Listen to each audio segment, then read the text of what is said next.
Mais um caso de bebê que já nasceu imune ao coronavírus. É o pequeno Martim. A mãe dele teve Covid durante a gestação.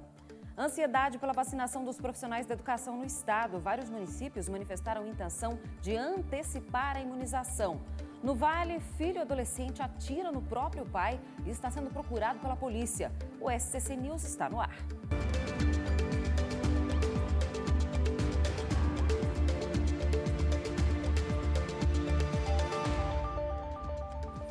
Olá, boa noite para você que está com a gente ligado aqui no SCC SBT. A gente já começa atualizando um caso do oeste do estado. Lembra dos dois motoristas de aplicativo? O Evanir Taborta, de 34 anos, e a Simone Silva Filho, de 32, que desapareceram em janeiro e os corpos dos dois foram encontrados ontem em Chapecó, lá no oeste.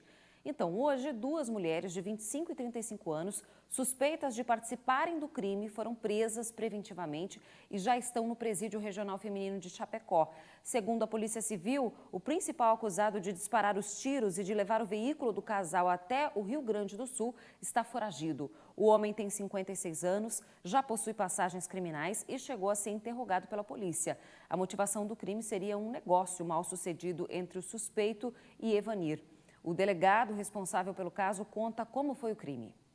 Eles haviam se encontrado, que são pessoas que fazem parte do mesmo círculo social e teriam ido até uma comunidade rural, com a finalidade de visualizar uma propriedade rural ou uma máquina a ser adquirida. E assim que chegaram naquele local, a vítima Evanir foi brevemente morta e logo em seguida colocada no porta-malas do veículo antes. E aí, posteriormente, se deslocaram até a comunidade Alto da Serra. Os suspeitos seriam prometidos a Simone de que a soltaria, entretanto não cumpriram a promessa, como era o esperado, e lá naquele local a mataram. O delegado confirmou que as vítimas foram executadas no mesmo dia em que desapareceram e que a Simone estava grávida. Agora a gente vem aqui para Grande Florianópolis para falar de um furto em plena luz do dia. Olha só as imagens, vamos mostrar para você. O ladrão arromba a porta da residência e tranquilamente começa a retirar as coisas de dentro de casa. Isso aconteceu ontem no Sertão do Imaruim, em São José, na Grande Florianópolis. Você vê que ele entrou, deixou a porta aberta, vai para um dos cômodos da casa, sai carregando uma série de pertences, coloca lá fora, de certo num carro ou numa moto, volta, faz ali uma averiguação, busca mais alguma coisa dentro de casa, está lá dentro de um cômodo, sai novamente. O animal de estimação, inclusive da família, estava ali no meio e ficou ali, permaneceu e assim, calmamente, em plena luz do dia, ele praticou esse crime em São José. Segundo informações do portal Palhoça Mil Grau, essa é a segunda vez que essa residência é furtada, em plena luz do dia, como a gente vê, e com essa calma toda aí. E aí, é claro, né, gera uma sensação de insegurança na população e não é para menos, porque esse tipo de situação é assustadora, né? Você sai para trabalhar, deixa a sua casa, os seus pertences e quando volta encontra uma situação como essa. Agora a gente fala de um impasse relacionado à vacinação dos profissionais de educação. Florianópolis não vai poder vacinar cerca de 20 mil profissionais da categoria nesse fim de semana, como tinha se programado. Isso porque a reunião entre a Secretaria de Estado da Saúde e os representantes dos municípios que debateria esse assunto foi adiada.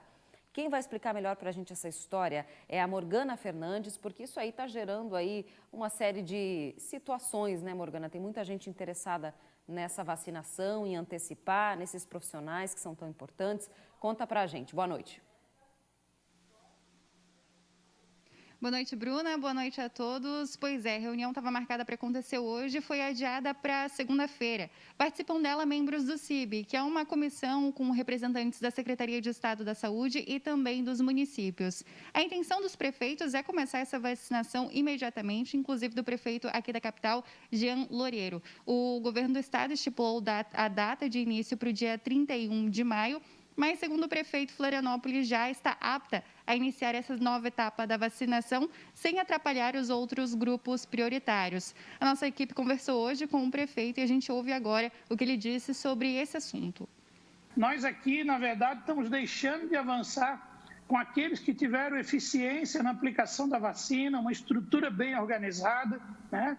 Nós vacinamos aí milhares de pessoas com comorbidades em poucos dias e temos condição de avançar com uma estrutura que até vai ficar ociosa.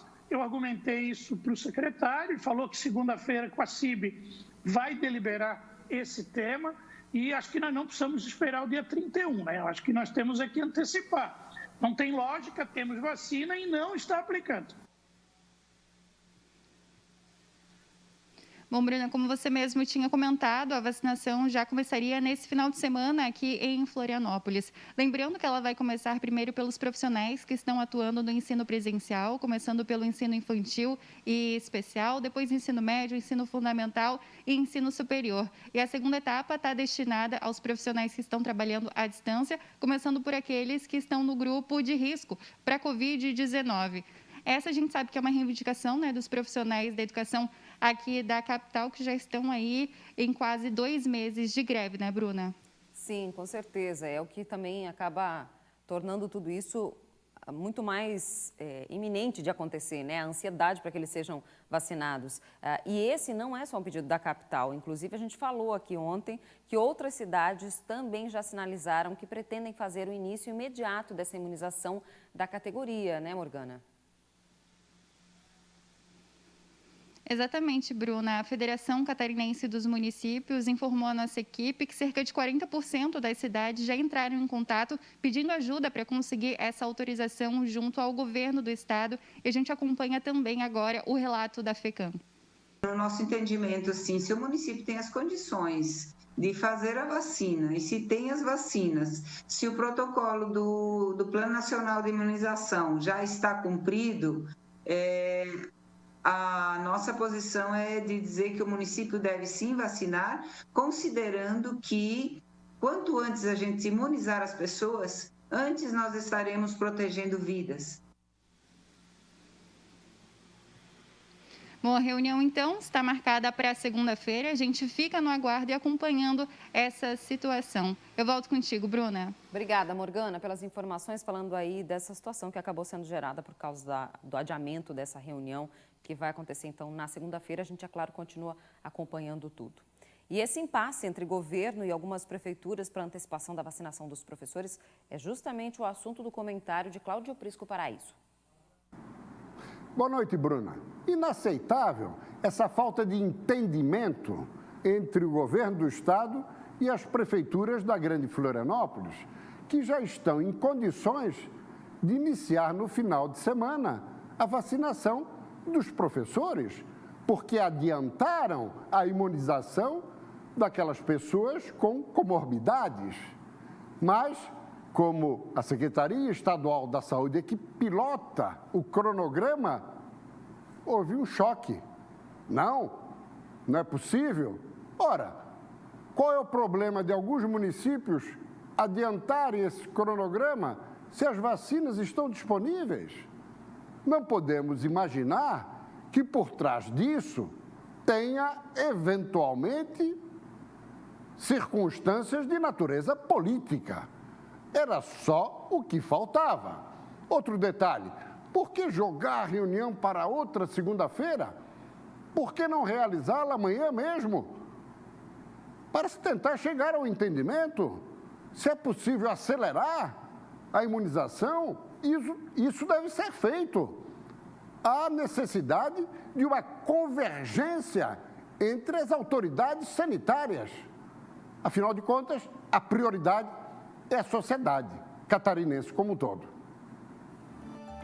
Olha, daqui a pouco, depois do intervalo, a gente vai mostrar um caso aqui de um filho que teria atirado contra o próprio pai e está foragido no Vale, na cidade de Brusque.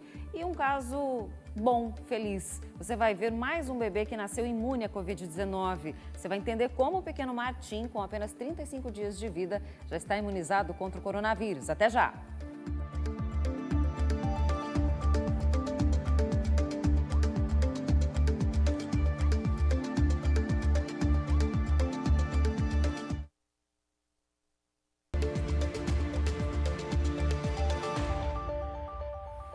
A gente fala agora de um caso de tentativa de homicídio em Brusque. Um adolescente de 14 anos teria atirado contra o próprio pai, um senhor de 54. A polícia militar foi chamada para atender a ocorrência no início da tarde de hoje, quando encontrou o senhor ferido dentro do banheiro da própria casa. O homem estava inconsciente e com sinais de traumatismo craniano. Ele foi socorrido pelo Arcanjo e também pelo SAMU, foi levado ao pronto-socorro do Hospital Azambuja em estado grave. De acordo com as informações do delegado que a gente conseguiu, o adolescente teve a discussão com o pai e acabou atirando nele. A arma do crime já foi localizada. O jovem continua foragido e a Polícia Civil e a Polícia Militar estão buscando esse rapaz, esse menino de 14 anos, que teria atirado contra o próprio pai na cidade de Brusque, hoje no início da tarde. Em Joinville, no norte do estado, a vacinação contra o coronavírus deve ser ampliada, já que mais um ponto de imunização foi aberto na maior cidade do estado. E é para lá que a gente vai agora para conversar com o David Sacramento. É ele quem tem todos os detalhes. Onde é que está essa nova sala? Como é que vai funcionar isso, hein, David? Boa noite. Boa noite, Bruna. Boa noite a todos. É isso mesmo. Essa nova sala de imunização aqui em Joinville passa a funcionar a partir de amanhã, na sexta-feira, no Garten Shopping. A estrutura vai contar com 3 salas de imunização contra o coronavírus e vai possibilitar aí a ampliação de mais horários de vacinação aqui na maior cidade do estado. E esses novos horários, inclusive, já estão disponíveis no site da Prefeitura, joinville.sc.gov.br. Por lá, você aí de casa já pode fazer, inclusive, o seu agendamento. Mas atenção, só podem agendar a vacinação aqui em Joinville as pessoas entre 35 e 59 anos com comorbidades e as pessoas de 60 anos ou mais, com ou sem comorbidades. No mesmo site, você também pode conferir quais as comorbidades dão direito de vacinação. É preciso levar documento de identificação com foto e também um documento que comprove a comorbidade. Pode ser um atestado, pode ser também uma receita médica ou até mesmo um exame. No caso da receita médica, é preciso ter sido emitida com no máximo 2 anos. E aqui em Joinville já estão abertos, como eu disse, 5.500 horários para vacinação na sexta, no sábado e no domingo. Agora, atenção, se você quer saber como é que vai ser a agenda de vacinação na sua cidade, você pode estar apontando a câmera do seu celular com internet para esse QR Code que está aparecendo aqui no canto da sua tela e você vai ser direcionado para o nosso site, o portal SCC10. Lá você vai conferir todas as informações de vacinação aí do seu município. Eu volto com você, Bruna. Obrigada, David. Sacramento falando ao vivo de Joinville, trazendo essas informações para a gente. Ampliação de vacinação é sempre positivo, né? Vamos atualizar agora o cenário da pandemia aqui em Santa Catarina. O estado já perdeu 14.679 pessoas aqui para a Covid-19 no estado. Há um mês, eram 12.760 perdas. 58 pessoas morreram de ontem para hoje com a doença e a ocupação dos leitos de UTI está em 95,4%. 21.115 pessoas estão em tratamento da Covid. Esse número tem aumentado, viu, ao longo das últimas semanas, o número de pessoas doentes no momento. Então, vale reforçar aqui o quanto a gente tem que se cuidar, né?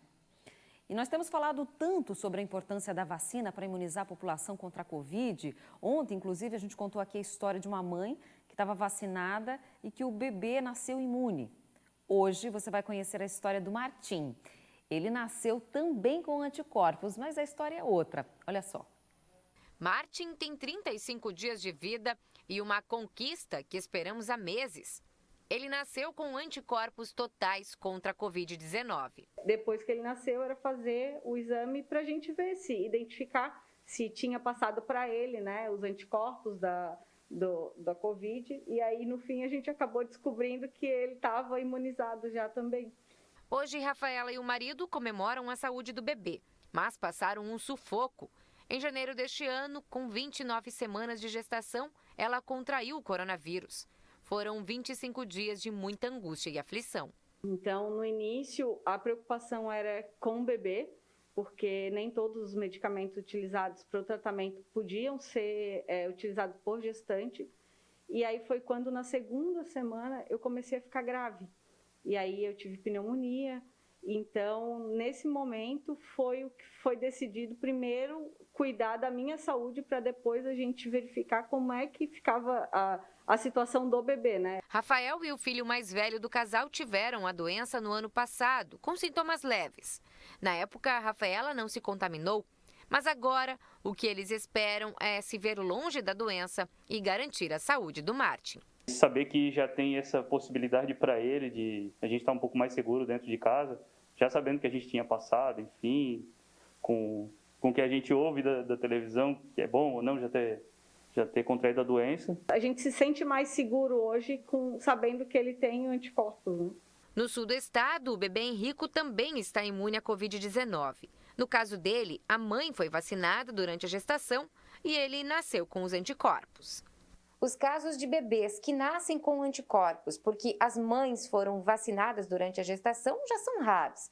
Mas como o Martin, em que a mãe teve a doença durante a gravidez, ainda mais. Pelo visto, essa é mais uma possibilidade de avançarmos na imunização e vencermos essa doença. Então, eu posso ter isso através da vacinação, então eu tenho um estímulo controlado, né, que a vacina é um estímulo controlado, então eu seguro, eu faço na mãe e eu começo a produzir anticorpos maternos que vai transmitir via placenta para o bebê. Uma outra chance que não seria o ideal, né, um outro modo que não seria o ideal, seria através da infecção, da própria infecção. Então, eu tenho infecção, também produzo anticorpos e eu acabo transmitindo esses anticorpos para o meu bebê e acabo protegendo ele. Na maioria das doenças, a gente tem isso já bem estabelecido. Do coronavírus, a gente ainda não tem essa definição, mas acredita-se que sim, né? Similarmente ao que acontece com as outras vacinações que a gente faz na grávida, de gripe, de coqueluche, que você tem uma proteção do bebê, né? Você tem uma taxa de diminuição de infecção bastante grande, a gente acredita que isso ocorra também com a vacina do coronavírus. A Vigilância Epidemiológica de Santa Catarina não tem outros registros. Informa que não há protocolos do Ministério da Saúde para exames em bebês de mães vacinadas contra a Covid-19. É um fôlego de esperança, né? E olha, a Polícia Federal deflagrou hoje uma operação que investiga a possível má aplicação de recursos públicos contratados por municípios do sul do estado. A estimativa chega a 5 milhões de reais desviados em contratos feitos com a Caixa Econômica Federal. O Marco Búrigo tem mais informações. Olá, Bruna. O alvo da investigação da Polícia Federal é a Prefeitura de Uruçanga e os contratos firmados com a Caixa Econômica Federal. Foram cumpridos 18 mandados de busca e apreensão aqui no sul do estado. Além de Uruçanga, os mandados foram cumpridos também em Criciúma, Tubarão, Orleans e Siderópolis. A investigação, Benedetta, como é chamada, tenta comprovar possíveis irregularidades no uso do dinheiro público nesses contratos firmados com a Caixa Econômica Federal. O prefeito de Uruçanga, Gustavo Canceler, do PP, foi afastado do cargo. O vice, Jair Nandi, do PSD, assume a prefeitura. O carro da primeira-dama do município foi apreendido. Outras 6 pessoas foram afastadas dos cargos na prefeitura de Uruçanga. Caso os crimes sejam comprovados, os envolvidos vão responder por crime de peculato, crime de responsabilidade e também organização criminosa. Marco Búrigo para o SCC News. A Polícia Militar de Santa Catarina pretende implantar um projeto de monitoramento total das 3 pontes de entrada e saída de Florianópolis. As câmeras vão identificar veículos e pessoas simplesmente por um sistema de reconhecimento facial e de caracteres. O sistema vai ser capaz de analisar de forma quase que instantânea o histórico policial das pessoas que estão entrando ou então saindo da ilha. As câmeras serão instaladas nas pontes Colombo Salles, Pedro Ivo Campos e Hercílio Luz. A previsão é de que tudo esteja funcionando dentro de um ano e vai ajudar a Polícia Militar nos casos de identificação de foragidos ou veículos em situação de roubo ou furto. A retomada da economia mostra resultados bem positivos para a indústria catarinense e os números refletem no crescimento do emprego. Foram mais de 8 mil vagas no setor só no mês de março desse ano. O primeiro emprego ninguém esquece. E quando ele vem com carteira assinada, garantia dos direitos, na área escolhida como profissão, melhor ainda. Aos 18 anos, André comemora o primeiro mês de emprego. Mas para chegar até aqui, ele precisou se capacitar.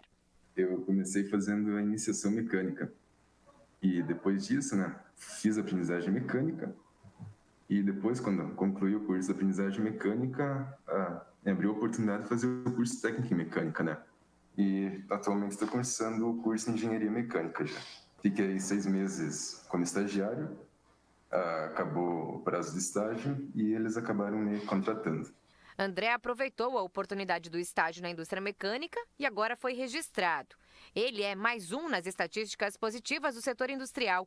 Só no mês de março, a indústria catarinense criou 8.832 postos formais de trabalho, o que reflete nos números do estado, que abriu 20.729 vagas no período, mais do que a metade do total de empregos gerados no país no mesmo mês. Em Santa Catarina, são mais de 4.000 vagas em aberto, mas faltam profissionais capacitados. Você pode fazer cursos, onde você pode pagar, mas você pode também buscar pelos cursos gratuitos que nós temos em toda Santa Catarina, através do SENAC e do SENAI. O SENAC é bem focado em indústria, mas o SENAC também que tem uma linha muito bacana para a área de indústria e varejo. Lá eles têm um programa de gratuidade, ou seja, algumas vezes por ano são lançados cursos com vagas gratuitas. Então imagina, nós temos de fato vagas abertas para profissionais, temos pessoas em busca dessas vagas, nós só precisamos que eles se capacitem. Além dos números positivos na geração de empregos, a indústria catarinense desponta com alta de 36,5% em relação a março do ano passado. O desempenho do estado é quase 3 vezes maior do que o crescimento do setor no país, que ficou na média de 11,9%. Entre os setores do estado que mais se destacaram em março, a fabricação de máquinas e equipamentos, metalúrgica, veículos e confecção de vestuário e acessórios, o que demonstra a confiança dos investidores e empresários na economia. O sinal que eu acho que é interessante disso tudo é que nós estamos tendo um crescimento de setores estruturantes da economia. Porque máquina, equipamento, reboque, construção civil são bens de intermediários que estruturam a indústria e que são investimento, né? Normalmente, quando você compra um reboque ou compra uma máquina, é investimento. E o legal é que se você está fazendo investimento, você está confiando no futuro. E esse eu acho que é a mensagem que chega nesse momento, que é muito positivo e que pese aí todos os desafios da pandemia e tal, né? Além da indústria, né, tem tantas vagas que estão sendo anunciadas aí ao longo desses primeiros meses do ano, em diversos setores, que se você tiver interesse, vai ao balcão de empregos da sua cidade ou pede ajuda para alguém te ajudar, te orientar aí a fazer essa busca. Com certeza você vai conseguir uma oportunidade. O SCC News de hoje vai ficando por aqui. Obrigada pela sua companhia. Boa noite para você. Para continuar bem informado, scc10.com.br. Amanhã a gente volta a se encontrar. Cuide-se. Até lá.